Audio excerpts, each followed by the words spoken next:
Hey guys, time for another Q&A. I actually got someone who sent in like 3 or 4 things that they wanted me to do. I'm going to try to do 2 of these at the same time.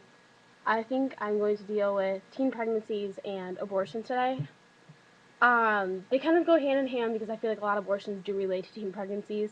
I'm not saying that um, older people, married people don't get abortions, but I think that's kind of where the topic comes from.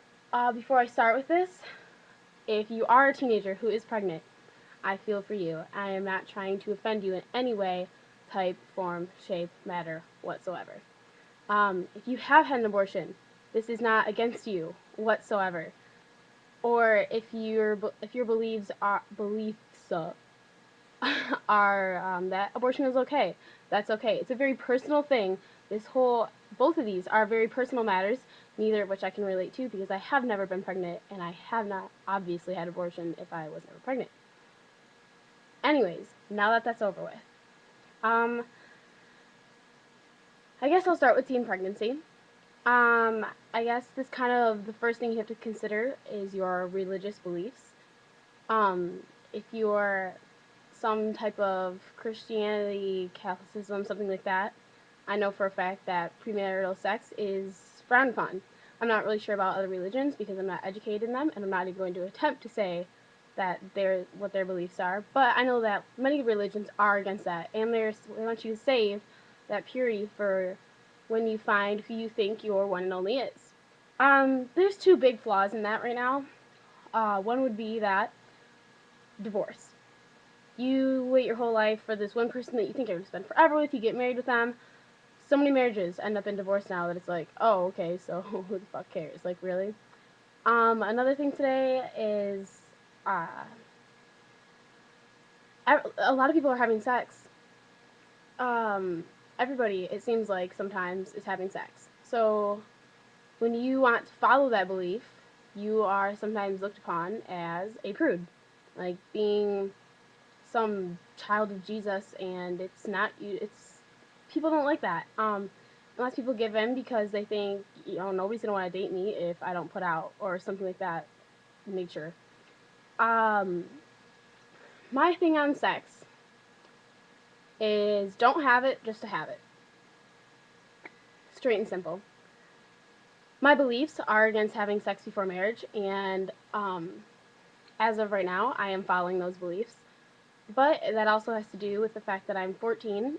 I'll be 15 in March, but it's also illegal for me to have sex with anybody. Yeah. If you are under, I can only speak for Michigan's laws, but if you are under 16, it is illegal to have sex. If you are above 16 and you have sex with someone under 16, well, they are completely sober and straight. You can get I think it's shit, what's it called? There's like 4 stages. I don't know, but it's the second one. You can get a couple years in prison. Oh, a felony. It's a second-degree felony, or maybe it's a third. One of the two. Yeah, I think it's third. Anyways, or if you are above 16 and you have sex with someone under 16 when they're intoxicated or something like that, you can have life in prison. It's a first-degree felony. So I don't want to get anybody in trouble. Blah blah blah blah blah. Anyways, so there's one thing to think about when having sex. Another thing is that just sex is a very emotional attachment, guys. So don't screw some girl over just to have sex to have sex. Now, if you're not just having sex to have sex, lots of people get into a relationship that they think are very serious, and lots of times when you're in high school and you're in these relationships, you think they're going to last forever, and you're not trying to fool yourself. You honestly think that you're going to get married and live on forever because you really can't imagine that feeling not being there. And it's love. I mean, that's what it is. Um, in those cases, I think that if you are in a monogamous, like 2 of you only seeing each other, no other relationships whatsoever, and you've been going out for a long time. When I say long time, I don't mean, oh my god, we just had our month anniversary, let's fuck. Like, no. I'm saying, like, I'm sorry, I'm pushing my hair over a lot, but I just got out of the shower and straightened it, so it's not staying very well. Anyways, I'm talking about like a year. If you're together that long, my thing is like, I know this guy likes me for me, if he's been dating me for a year now and I'm not like having sex with him, then I know that he's interested in me and my person and who I'm being. And I know that he could be out there having sex with somebody else. He could have his needs fulfilled but by somebody else. He doesn't need me for that. But he chooses my personality and us being together over that need and drive for sex. So after that long, I feel like it's almost like it's worth it. Do you know what I mean? Because you have that emotional bond and you know that you're not going to get screwed over because it's not just sex for sex. It's you're in love and then sex, because sex doesn't make love. It's not the same thing anymore because people have used it so often. With all these influences in the media, it's not the same thing.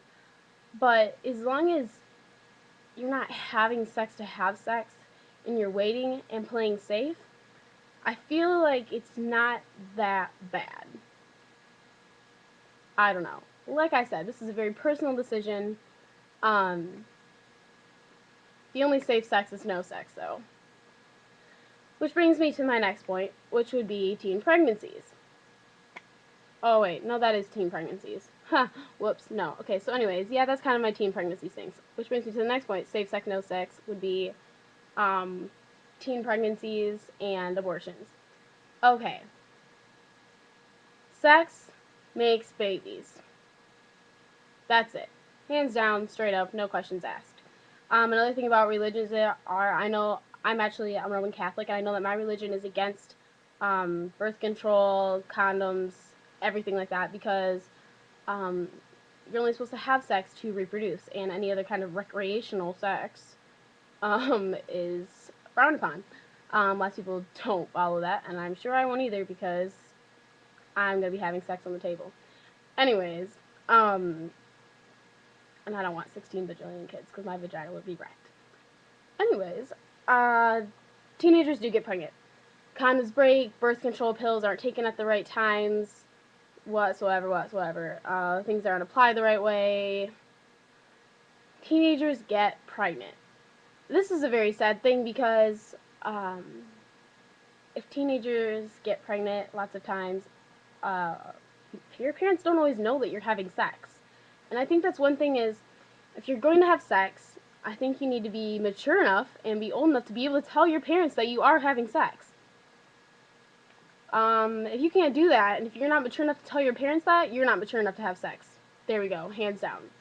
I mean, if they know you're having sex, you don't have to walk up and be like, Mom and Dad, I know you know I'm having sex, but I just wanted to formally say it. No, that's just weird and awkward and doesn't need to be faced. But if you're like 16 and screwing around with kids behind your parents' back, you're not old enough to have sex if you can't admit to your parents that you are having sex, because you do need to have birth control, and you need to have birth control, condoms, you need to take all precautions you can possibly have because you are young and you do not need a baby right now. Like, I'm sorry. But sometimes you do get pregnant. And it just happens. And it sucks because then everybody knows you're having sex. And if that's how you have to tell your parents you're having sex, that you're pregnant and the child is coming inside of you right now, that's not a good thing. Which brings me to abortions. Um, I'm sorry, I'm saying a lot. Anyways, if you are pregnant, you have 3 choices. 1, 2, 3.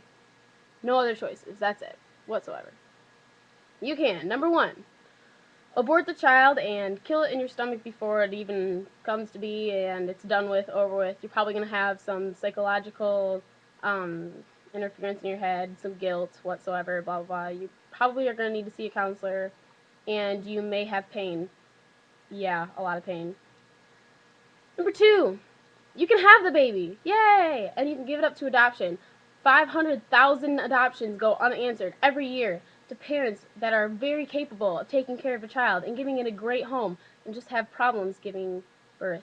My mom is actually at my uncle and aunt's house right now. They've been trying to have a baby for 3 years. Can't have a baby. Don't know why. She doesn't smoke, drink, never has, never will. She can't have a baby. Not fair. You get pregnant as a teenager, give the baby up to her. Cool.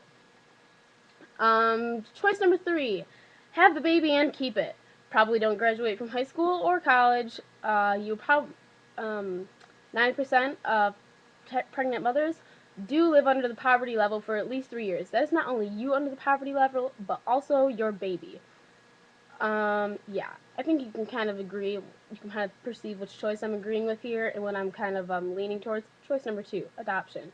Now I'm going to tell you why. Okay, choice number 3, keeping that baby. That is not fair for you or that baby. You did the right thing by not punishing that child's life because of your choices and your consequences, and you kept it, but you can't give that baby the best life that it can have. And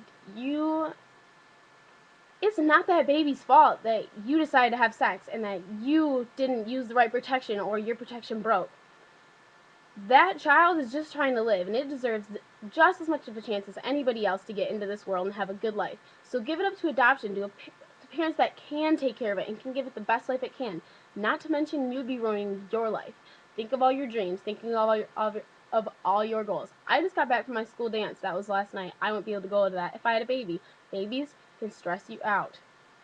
They are crying little poopy shitballs sometimes, okay? I have a little brother. I know what it's like. You don't need a baby.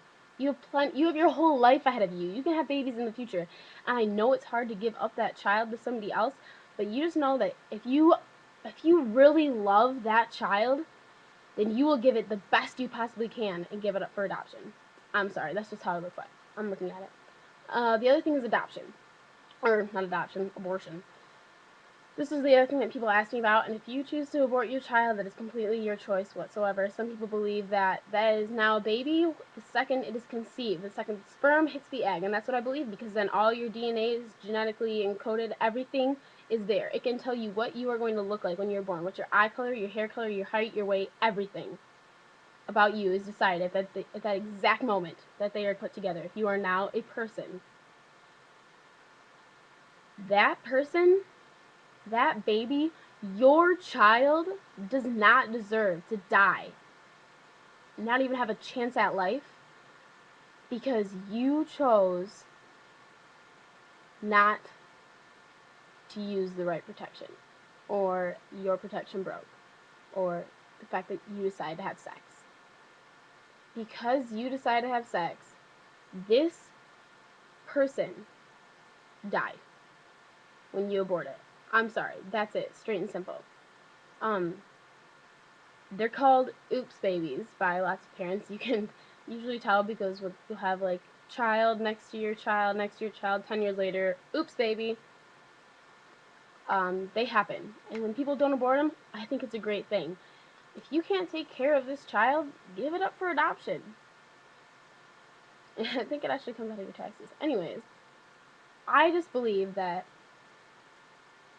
that kid didn't choose to be made only to be killed before it even had a chance at life. It didn't choose that. But you did choose to have sex. And I think that taking that easy way out, it's not really easy. There's lots of consequences, including your body, mentally and physically. But that what seems to be the easiest way out is not, it's not good.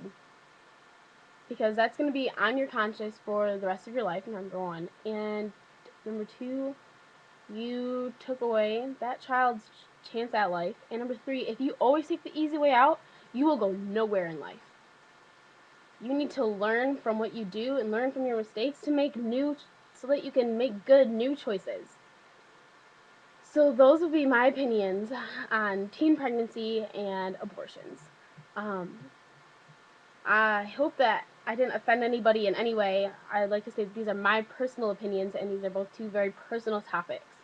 I would never judge someone or be against someone for aborting a baby. Like I said, that's very, very, very personal. But that's what I would do underneath these circumstances. And yeah, if you have a different opinion, make your own video about it. Don't hate on mine.